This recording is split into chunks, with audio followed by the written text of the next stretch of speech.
procesales. Solo voy a poner la pantalla acá.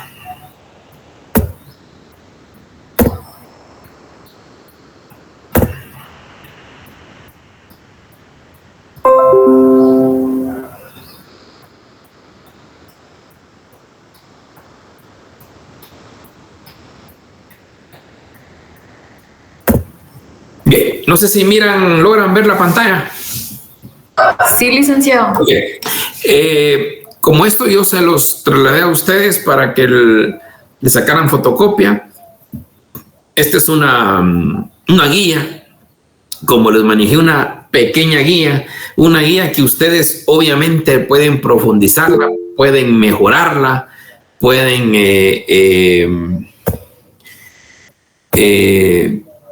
determinar pues que alguna cosa le puede faltar, cómo la pueden mejorar, pero esta es una guía de una primera declaración que recordemos que se fundamenta en el artículo 81 y 82 del Código Procesal Penal. En la primera parte, pues el juez se constituye en la sala de audiencias. Ahí es donde el juez manifiesta que se constituido una sala de audiencias. El día y hora se programó la siguiente audiencia, primera declaración. Se hace constar que la presente audiencia está siendo grabada. Después viene la verificación de las partes. El juez verifica la presencia del fiscal, la presencia del querellante, el actor civil, del defensor, del sindicado. Sindicado porque solo está siendo sindicado, ¿verdad? Y después se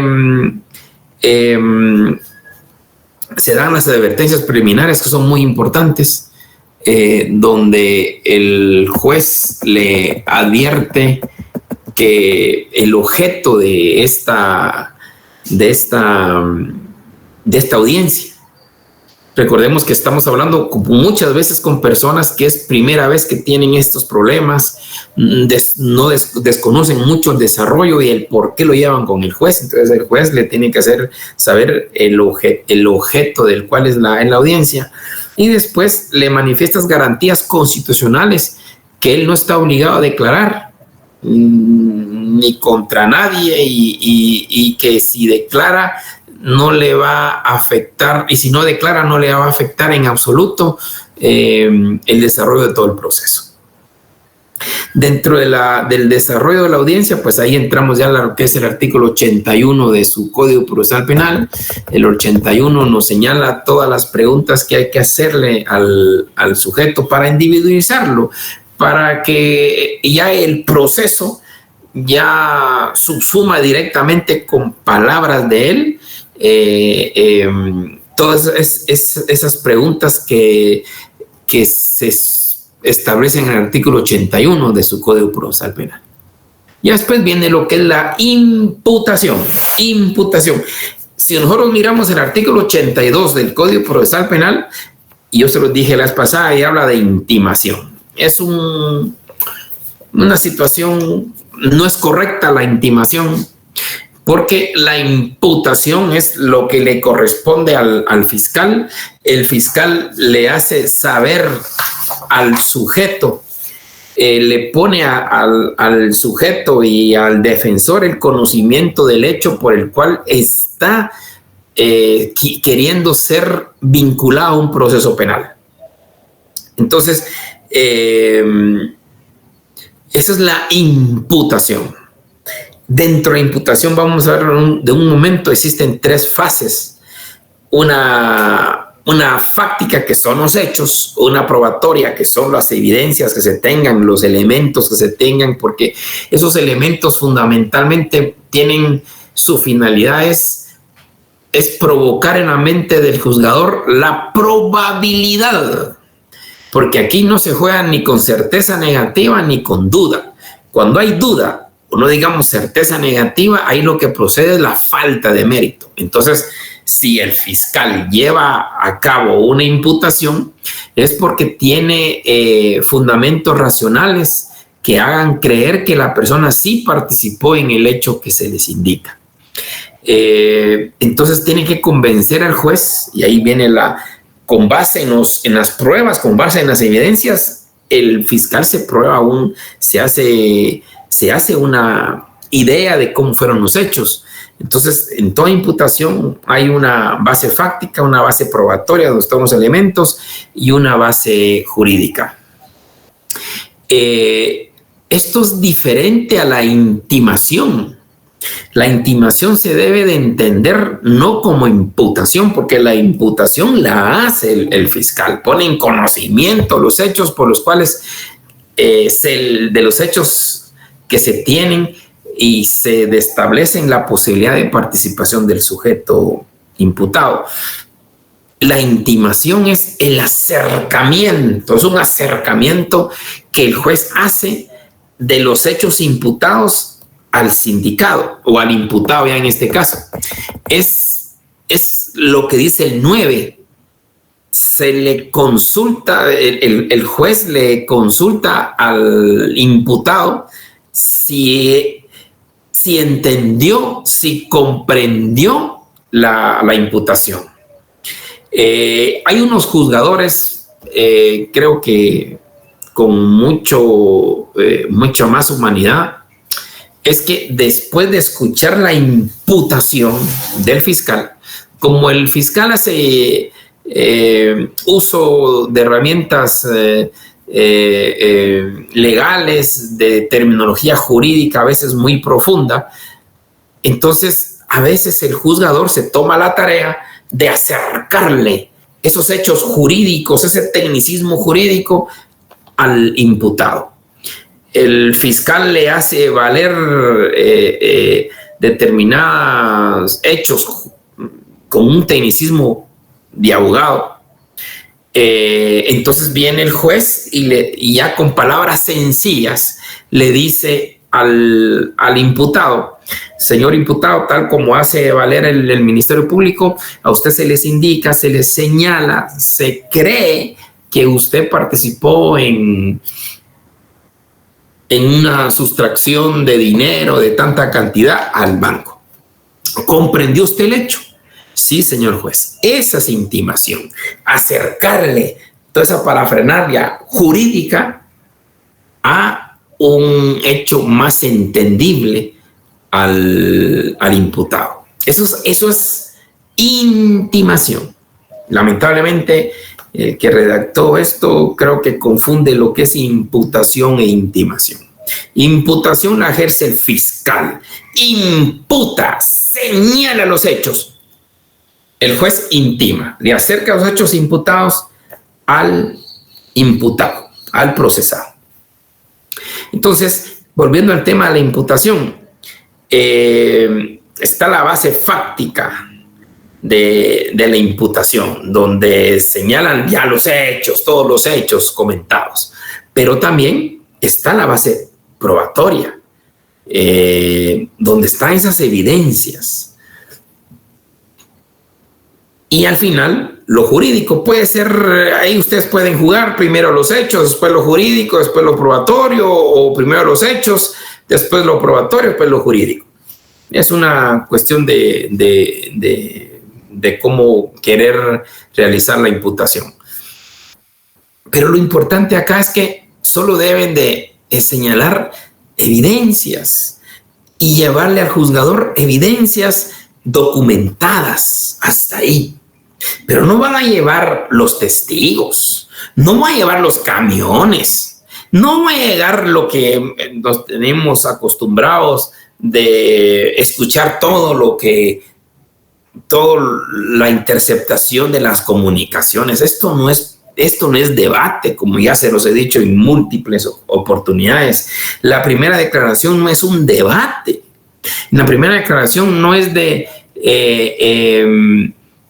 contrarrestar las pruebas, porque todavía no son pruebas. Pruebas estas están en el debate, ya todo documentado, ya con diversos análisis técnicos de peritaje, ya entra como prueba.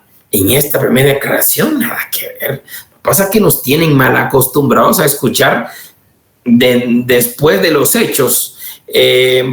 Para probar los hechos, señor juez, vamos a poner las intercepción de las comunicaciones de tal fecha a tal fecha, y puede pasar días como nosotros escuchamos. Eso no es correcto. Ni tampoco ir a traer el camión, ni tampoco ir a traer los testigos, no. Para eso se documenta. El fiscal debe de documentar. Cuando usted entra a una primera declaración, o cuando una persona en flagrancia entra a primera declaración, previo a entrar a la sala de audiencias de primera declaración, se resguarda, y mientras tanto está el auxiliar fiscal escuchando a los agentes captores. No solo es la prevención policial como antes era. Antes solo con la prevención policial el juez hacía maravillas. Hoy no. Hoy la prevención policial es un simple documento base. Pero lo más importante es que el fiscal le lleve al juez, y obviamente a los defensores o al defensor, le lleve la copia o las declaraciones de los agentes captores, donde señalan los motivos por qué lo capturaron, qué circunstancias se dieron en la captura, todo eso, qué elementos encontraron en la captura. Si tuvieran testigos de cargo o descargo, no importa, también mandarlos a llamar y que ahí se haga el acta, hasta ahí. Pero no presentarlos a la primera declaración. Si se tienen audios, pues solo documentar los audios que se tienen. En los audios están documentados, y de lo más relevante se le puede dar un resumen, algo sucinto al juez como evidencia, y se le pasa en acta lo mismo al defensor. Entonces, lo que se quiere es que el juzgador, en el momento que resuelva si liga o no liga proceso, liga porque tiene esas evidencias. Esas evidencias se componen de 2 actas de declaración de los 2 agentes captores, un acta donde establece de la declaración de un testigo, unas fotografías, unos videos, unos audios documentados en tales actas. Hasta ahí. Con eso el juzgador ya puede tener la probabilidad de participación. Recordemos que en la primera declaración lo que importa, según el quantum probatorio, es la probabilidad de participación, no certeza de participación, solo probabilidad.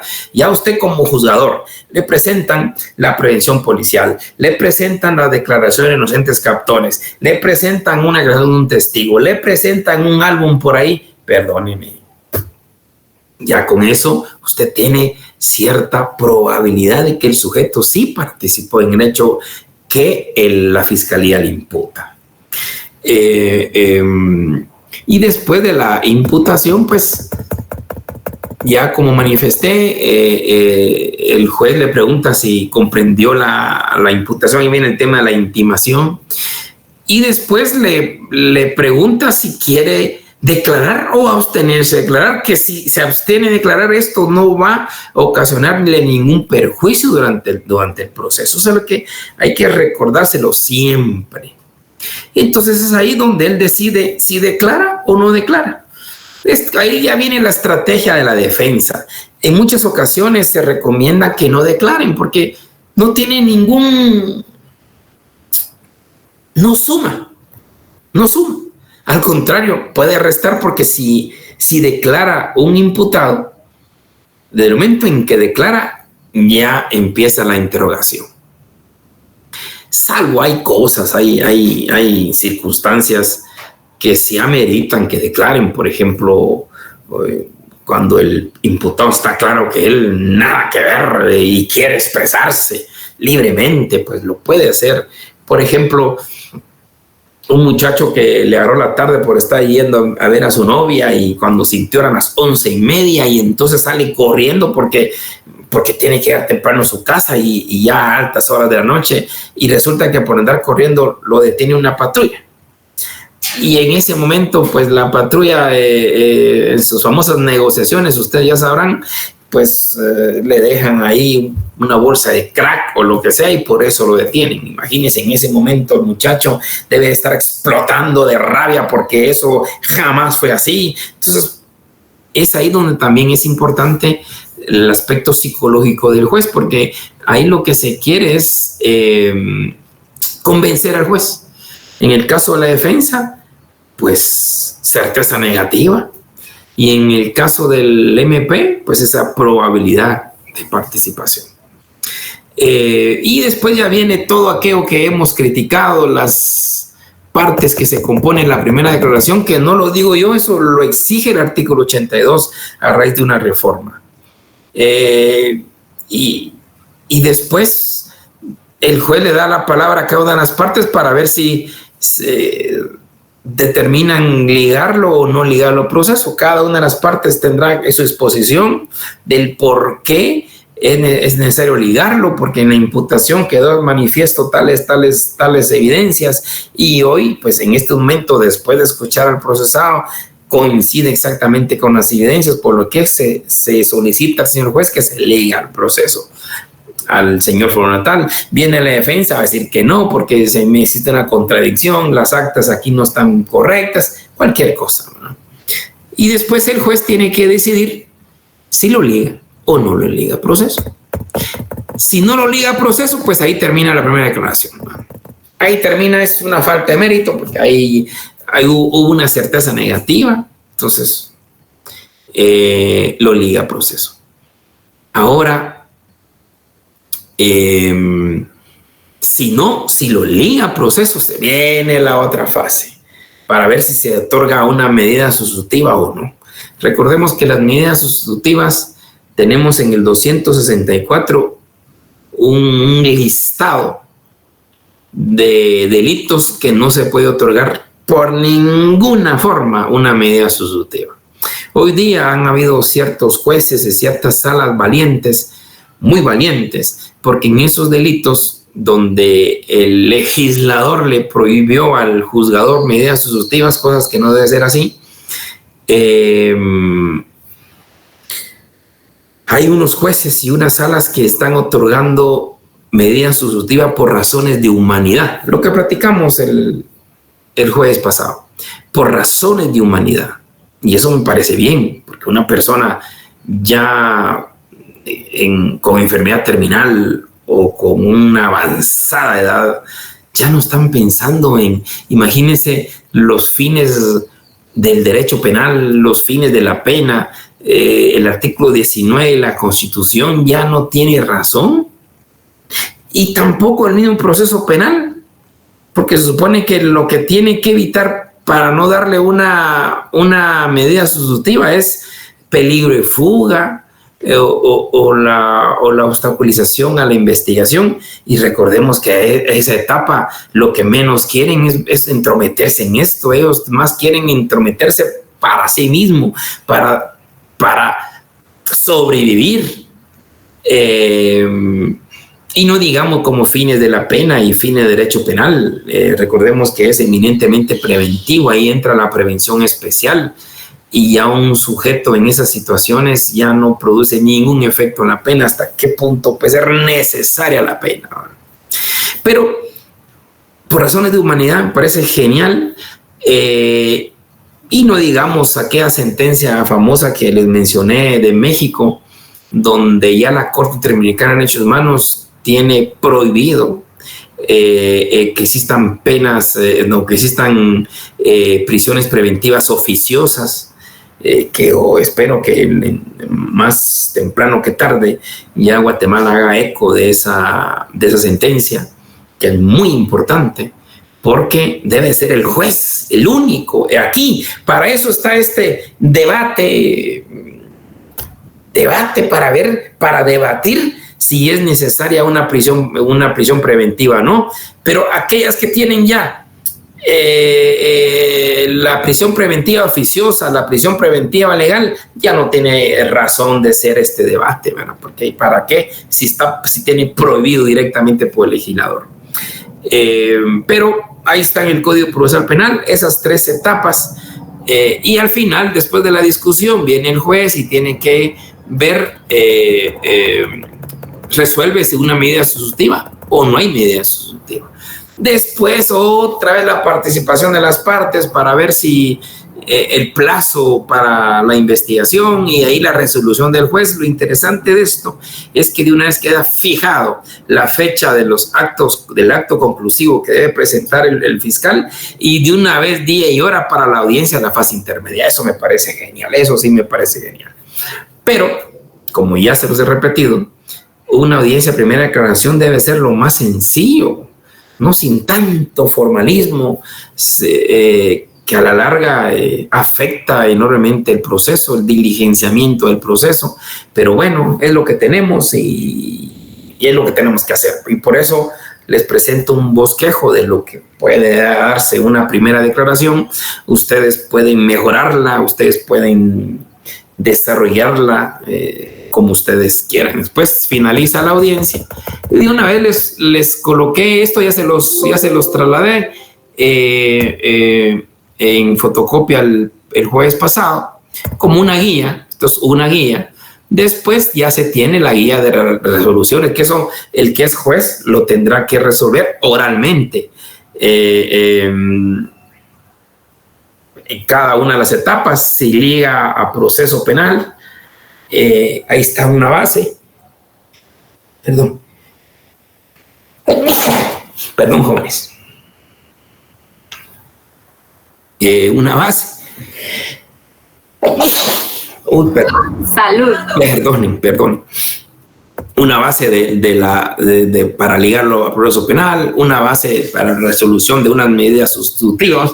Todo eso con base en lo expuesto por el fiscal, con base en lo expuesto en la defensa. El juez toma lo que considere oportuno en esa misma audiencia de una vez. También se tiene una resolución, si decide en lugar de una medida sustitutiva, pues una prisión preventiva, ¿verdad?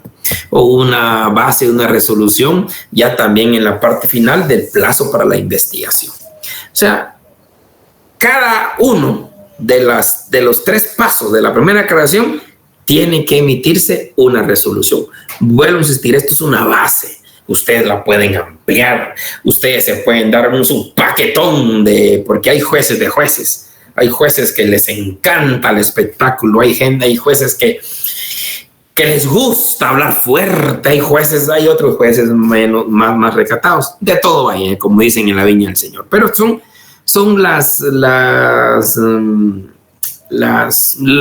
lo básico que ustedes pueden tener en su práctica de la primera declaración. Bien, esto ya se los pasamos, ¿verdad? Ya lo tienen ustedes. Ahora voy a darles unas diapositivas. Estas diapositivas que vamos a ver ahorita, se las voy a trasladar a las personas que tengo registradas. Aquí está la teoría del caso, no sé si lo miran. La teoría del caso. Sí, licenciado. Bien. Esta es una diapositiva que en su momento lo hice para jueces, que todo juez, incluyendo fiscal, defensor, debe de armar su propia teoría del caso. Y la propia teoría del caso, por lo que era hecho por cualquier prevención policial que se tenga, la teoría del caso básica, obviamente, es la del Ministerio Público, porque ellos son los que tienen dentro de la sala de audiencia, son los primeros que tienen el caso a su conocimiento. Y es la primera hipótesis que se la plantean al juez, y después el juez escuchará la hipótesis del defensor y al juzgador se hará su propia teoría del caso. Todo tiene que haber los elementos fácticos, probatorios y jurídicos, siempre. Yo creo importante los que tengan posibilidad, acudan al juzgado de turno o a Maina o al otro que hay de ahí de niños. El juzgado de turno está aquí en la Torre de Tribunales para ver todo ese proceso, que los viernes saturado, ahí para que ustedes vayan a disfrutar en lugar de irse a echarse su champuradita a la zona 4, zona 9 o por ahí, vayan a echarse un colacito.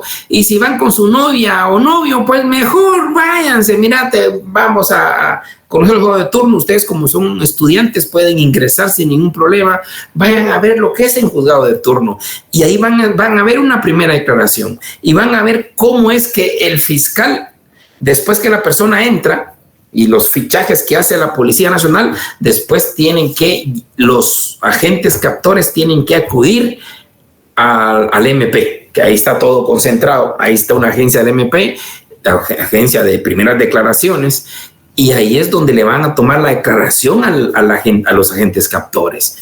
Si hay testigos, le toman la declaración a los testigos. Y si hay fotografía, le toman el acta a las fotografías, a videos, interceptación de comunicaciones, todo se levanta en acta. Y esa acta, toda esa documentación, por el principio de comunidad a la prueba, se la tiene que enviar al defensor, a la defensa. Para que la defensa, en la audiencia de primera declaración, tenga todo y cada una de las herramientas las que tiene acceso la fiscalía. Y en el momento de la imputación le tiene que proporcionar al juzgador también las copias de todas las actas que ella tiene levantadas. ¿Por qué? Porque son evidencias, porque no son pruebas. No, aquí no estamos en la primera declaración y lo vuelvo a repetir como un debate. Lamentablemente, y se lo comenté la vez pasada, lamentablemente en el ojo, en la memoria del ciudadano guatemalteco, imaginamos aquel avioncito, imaginamos los 3, 4, 6 días o 10 días que pasaron reproduciendo los audios. Eso no es eso. Los audios se tienen que reproducir en debate, en sentencia, allá en el juicio tienen que reproducir los audios. Por muchas razones. Primero, porque el único lugar donde se presenta y desarrolla la prueba es en el debate. Todas las etapas previas, ¿no? Son indicios, nada más, son indicios. En debate ya son pruebas. Primero, es el lugar para desarrollar presentación y desarrollo de pruebas. Segundo, ya cuando se presenta en el debate, evidentemente ya van los análisis técnicos, ya hay análisis de peritos, los que garantizan y determinan a quién pertenece esta voz, a quién pertenece esa firma, a quién pertenece esa ojiva, a quién pertenece el vehículo, a quién pertenece la pistola. Ya con pruebas, ya está todo certificado. Pero aquí dígame qué certificación, aquí no hay nada de certificación. Entonces, perdón, jovenazos. Ya, es que me asusté porque aquí dice batería se está agotando, pero no la tenía conectada, lo siento, no tenía conectado esto. Entonces, la prueba únicamente en debate. Acá en la primera declaración son solo indicios y los indicios se presentan como tal, con actas nada más levantadas que van a fortalecer esa base fáctica pronunciada por parte del fiscal. Finalidad de la teoría del caso, esa es una idea básica y subyacente de lo que podrá realizarse en todo el proceso. Es lo básico que se presenta, es lo básico. Característica de la teoría del caso, pues debe ser sencilla, lógica. Lo lógico es muy importante, esa hilación lógica que tiene que ser el fiscal y el mismo juez para hacer su teoría del caso. Debe ser flexible, porque se va flexibilizando. Recordemos que ahorita no está nada aprobado. Hay cosas que pueden surgir en el camino, pueden agravar las circunstancias, pueden atenuar las mismas. Entonces debe ser flexible. El objeto de la teoría del caso, aquí les manifiesto la teoría del caso fiscal, pues es obviamente la tesis acusadora, la defensa es la antítesis, el juzgador pues es la visión más imparcial de los hechos que se le señalan al imputado. particularidades de la teoría del caso, pues se debería por parte del juez, dentro de la primera declaración, hace ese tema de la teoría del caso para llegar a una conclusión judicial. Cuando hablamos del quantum probatorio, es lo que yo siempre les he dicho y además se los recalqué en clases presenciales, que en la primera declaración, si hay una certeza negativa, usted está claro como juez, esto está claro que él no fue, pues tiene que ser la falta de mérito. Si hay duda, pues también falta de mérito, que es una duda. La duda favorece a, todos lo sabemos, la duda favorece a probabilidad de lo que se busca. Ojo, aquí no se busca certeza, aquí se busca probabilidad. Hay una probabilidad de participación, una probabilidad. ¿Cómo el juez determina esa probabilidad? Con los elementos probatorios que le presenten, no que le desarrollen, es que es un tema muy importante, no que le desarrollen los elementos probatorios, solo que se los presenten y les hagan algo de relación, por supuesto. Tenemos las actas de los agentes captores que manifestaron en una forma congruente esto y esto y esto y esto. Tenemos un álbum de fotografías, aquí están ya presentadas, señor juez, con la certificación correspondiente. Tenemos unos audios que también están certificados y en las actas narran extractos más importantes, 3-4 extractos más importantes, donde determinan que efectivamente el sujeto sí participó en el hecho. Hasta ahí, hasta ahí. No le vamos a poner 6 horas para que usted escuche, no estamos en debate. Primera declaración. Lo que se quiere es probabilidad. La apertura a juicio, pues ya es diferente. Ahí estamos hablando de una certeza negativa, pues sobreseimiento. Duda, no se puede emitir el sobreseimiento, no se puede emitir el auto de apertura a juicio, pero es una clausura. Y el auto de apertura a juicio, lo mismo. Lo que se requiere es probabilidad. Solo en el debate se requiere la plena certeza. En el debate, si hay dudas, absolutoria. Si hay probabilidad, absolutoria. Tiene que haber certeza. Eso es en debate, eso es en sentencia.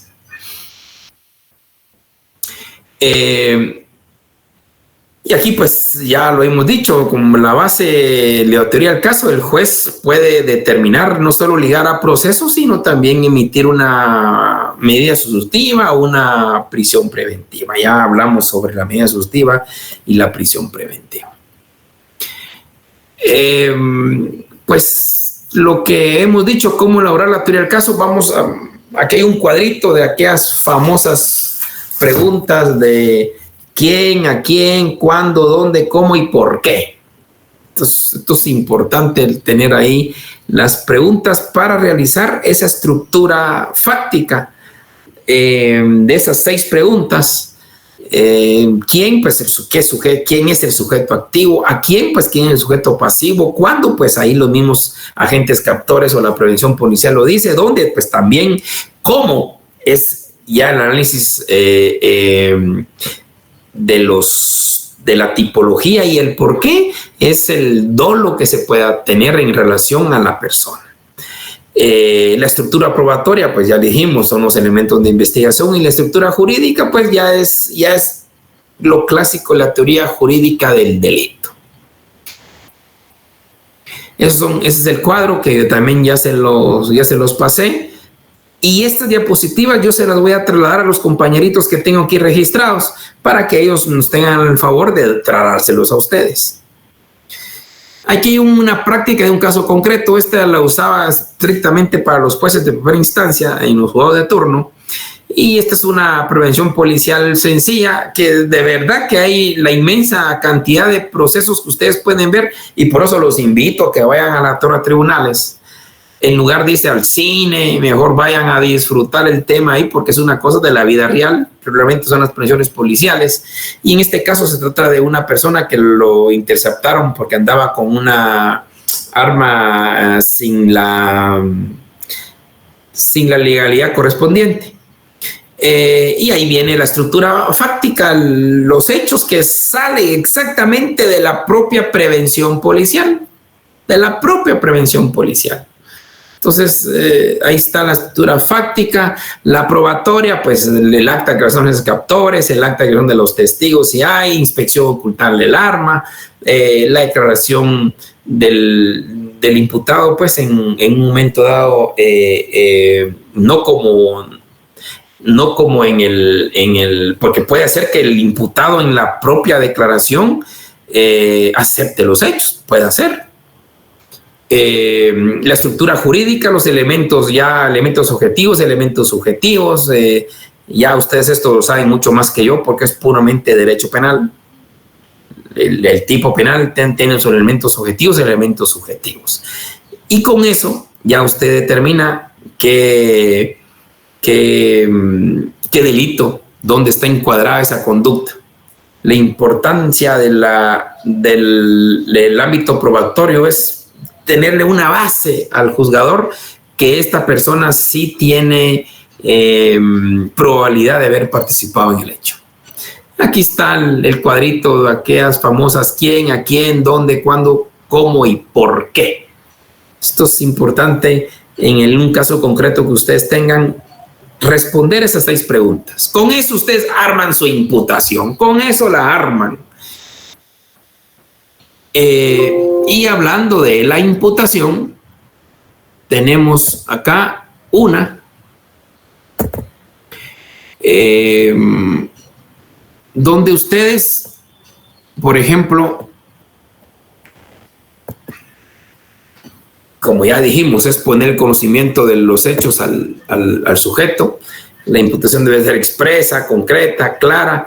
Es importante llenar ese cuadrito porque con ese cuadrito ustedes van a responder esas 6 preguntas mágicas. Lo importante es responder las 6 preguntas mágicas. Y ahí ya no hay pierde en su imputación.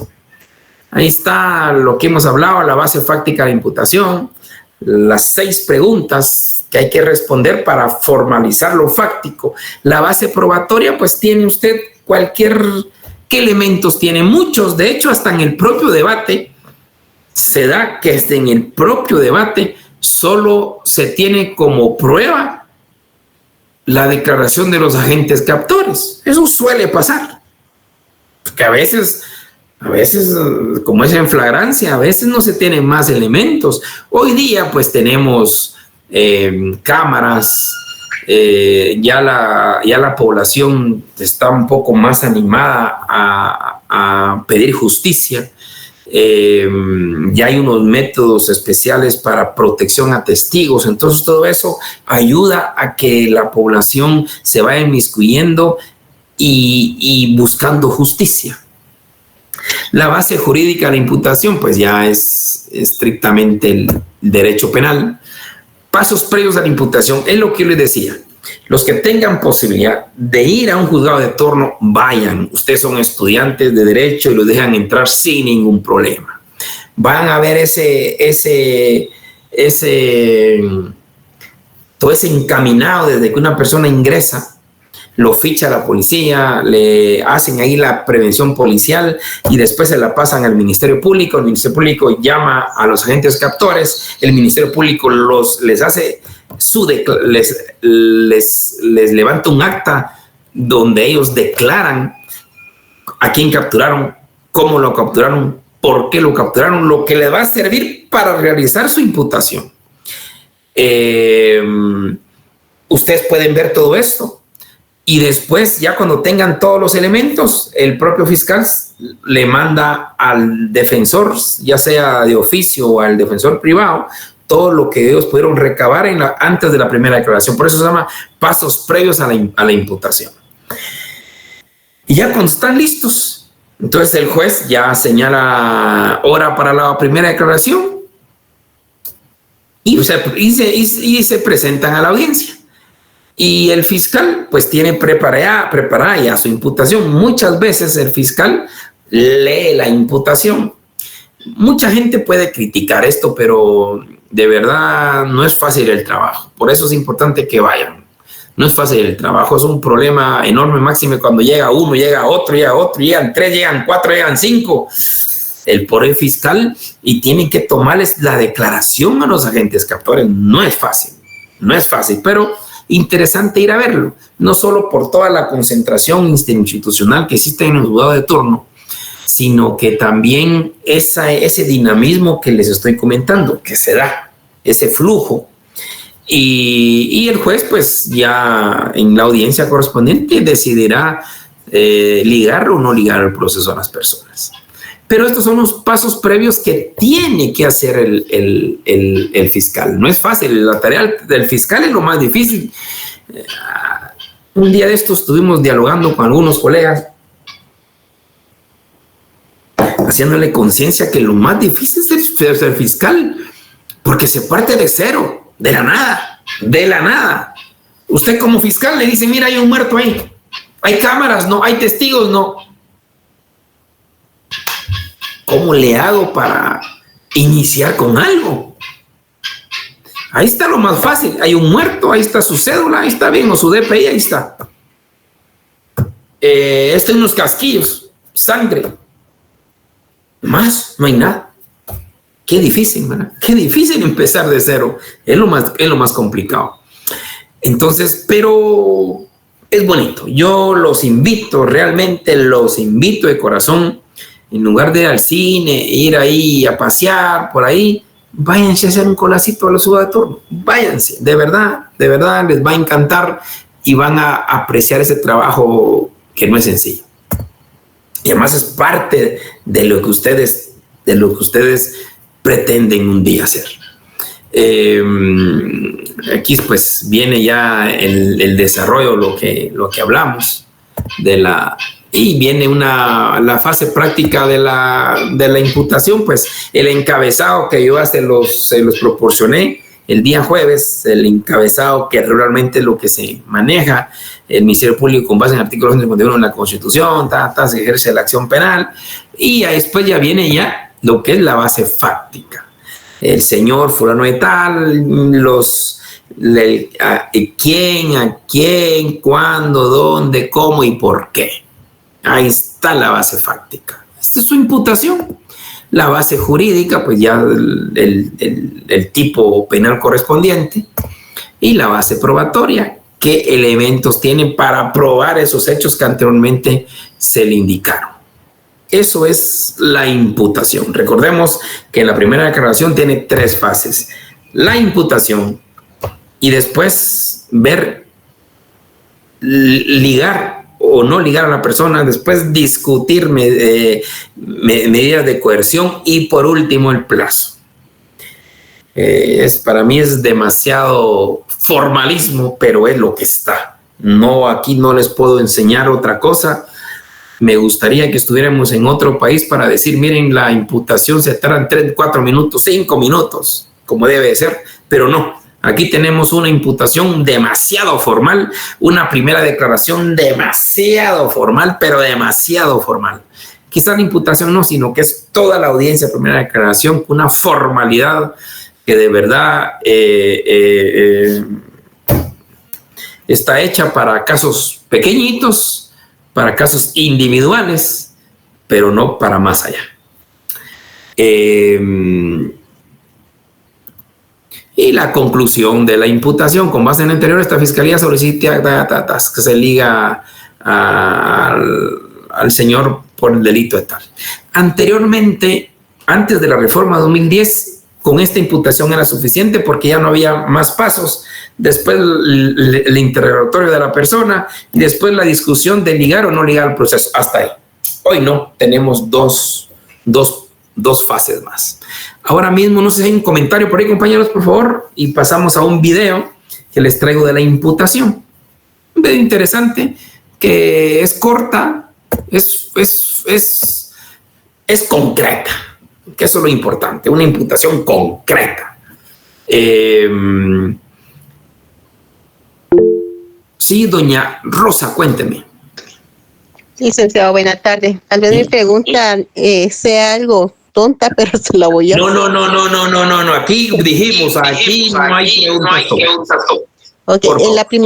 En la primera audiencia, si el juez liga proceso al sindicado como defensa, ¿puede uno cambiar la decisión en esa primera audiencia o esperar a la siguiente? ¿Cómo si el juez liga proceso? Exacto. Si lo liga a proceso, en ese momento la defensa puede cambiar la decisión del juez o tiene que esperar otra audiencia para ya entrar a debate y cambiar la decisión. O sea, usted dice cambiar la decisión de ligar a proceso. Así es. No sé si me entiende. Mire, no sé si le logro entender, pero, o sea, si el juez liga a proceso, como dijimos, después de la imputación, después de la declaración del sujeto, ya viene la etapa esta de una discusión de solo ligar a proceso. Si el juez decide ligar a proceso y el defensor no está de acuerdo porque no está de acuerdo con la calificación jurídica, obviamente para eso está la discusión ahí. Y después de la discusión, el juez emite la resolución de ligar a proceso. Entonces, lo que realmente hace el defensor es, bueno, pues como ya está discutido, ya está decisión del juez, entonces a la semana siguiente, si quiere, o a los pocos días, puede solicitar una reforma de auto de procesamiento. O sea que sí se puede como debatir ahí al juez y decirle que está equivocado y decirle que no es así en la forma en que él está entendiendo el caso, por decir algo. Sí, mire, pues vamos a poner esto.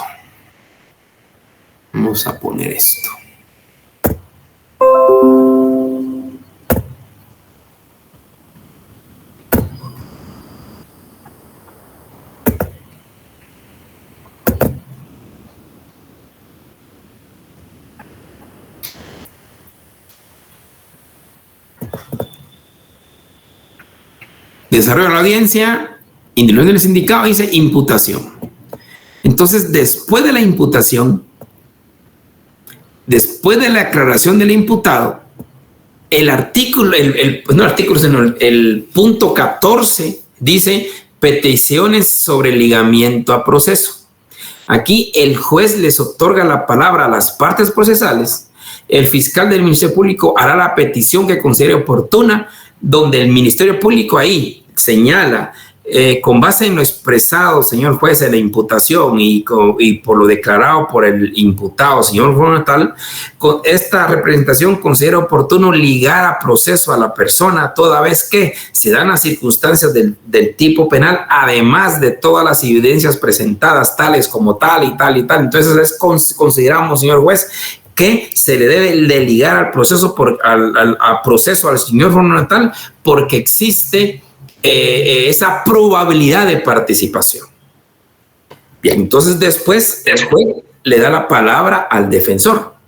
Es ahí donde el defensor tendrá que argumentar todo lo contrario. Señor juez, con base en lo declarado por mi patrocinado y también por parte de las evidencias, se hace ver que el acta son contradictorias en tiempo, modo y lugar, toda vez que el acta dice tal cosa y la otra acta dice tal cosa, y como consecuencia se desvirtúa esa probabilidad de participación de mi patrocinado. Además, mi patrocinado lo expresó en esta primera declaración que él acudió en tal lugar y según el acta contradictorias dicen es otro lugar. Como consecuencia, señor juez, a mi patrocinado no se le debe de ligar el proceso correspondiente porque hay una certeza negativa de su participación. Y ahí puede hablar usted mucho más. Okay, ya al escuchar ambas posturas es donde viene el juzgador y resuelve. Aquí está el punto 15, resolución de juez sobre ligar o no a proceso. El juzgador resolverá si existen motivos suficientes para ligar o no a proceso. Ahí viene aquella resolución que ya miramos, lo que debe de tener los elementos mínimos para emitir esa resolución de ligar o no al proceso. Esto lo vamos a ver, vamos a tener el próximo jueves unas unas audiencias para darnos la idea de todo esto. Lo que estamos viendo ahorita lo vamos a presenciar. O sea, sí hay debate en el ligar o no a proceso. Gracias, licenciado, ya entendí, muy amable. Muy bien. Entonces, ahora voy a pasarles un videíto de la imputación. Una cosa sencilla, se van a dar cuenta que es sencilla la imputación. El próximo jueves ya vamos a ver una audiencia, primera declaración de aquí, de Guatemala. Ahorita solo es para motivarles. Escuchemos. Bien, damos inicio a la audiencia para efecto de registro. Su nombre, por favor. Gracias, magistrado. Por el Ministerio Público, la fiscal Carolina Sosa Fenque, con domicilio y forma de notificación registrados en este tribunal. Defensor. Por la defensa de su señoría, abogado Sergio Alfonso Gana Rojas, con domicilio y forma de notificar, registrado también en este tribunal. Su nombre, por favor. Luis. Su identidad. 13-8-558-0. En este momento acá en Rancagua, en bandera 0845. ¿Algún teléfono donde se lo ubicado? No me lo sé, de mi celular. ¿Cuándo fue detenido Luis? Ayer como a las 4 de la tarde. ¿Quién lo detuvo? No sabría si fueron como civiles que me detuvieron, una camioneta verde. ¿No sabe si fueron carabineros o funcionarios de la policía? No sabría decir. ¿Los funcionarios policiales le indicaron cuáles eran sus derechos? Sí. ¿Tiene algún reclamo que hacer respecto a la detención? No. Defensor.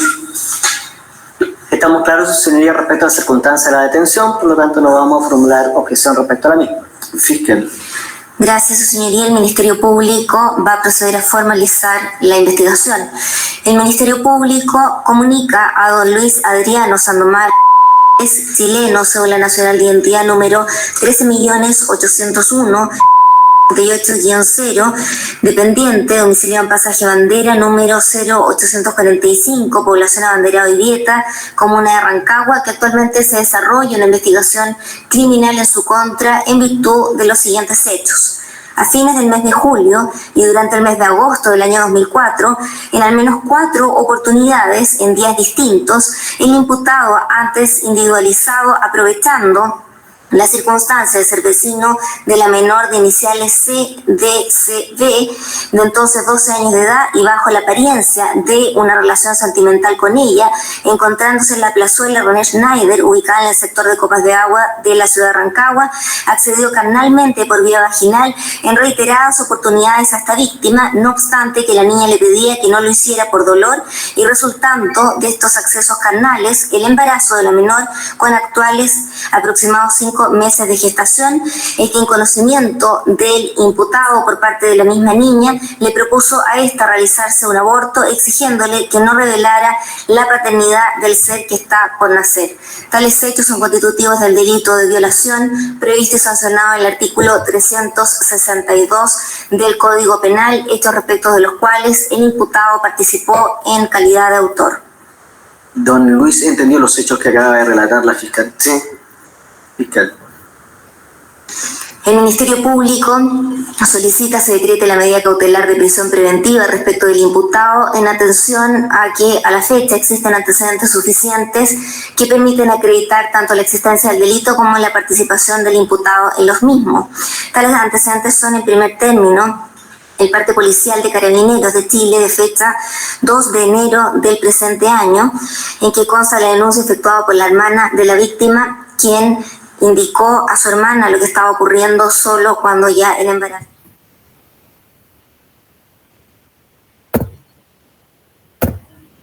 Yo sé que se quedaron picadísimos, pero es parte del tema. Lo importante es tener acá una noción de lo que es la imputación. La imputación. Miren, una imputación clara, concisa, directa, y es lo que estoy seguro que voy a ver de parte de ustedes, segurísimo. Y el próximo jueves ya vamos a ver imputaciones o toda una primera declaración aquí en Guatemala. O sea, nos va a ilustrar un poquito más de lo que vimos ahora en papel.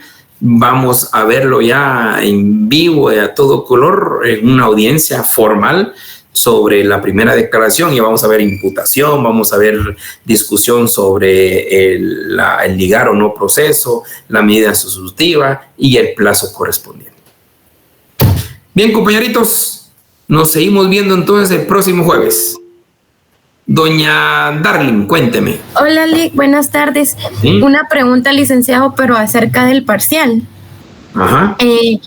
Yo quisiera saber qué temas son los que vamos a abarcar, ya que hemos estado citando los artículos. Lo que hemos visto. Clases. Lo que hemos visto, doña Darling. No puedo ponerles más. Solo lo que hemos visto. Ok, gracias, Lic. Usted relájese, tranquila. Lo único que queremos es que hayan leído esos artículos. Por eso dijimos manejo código.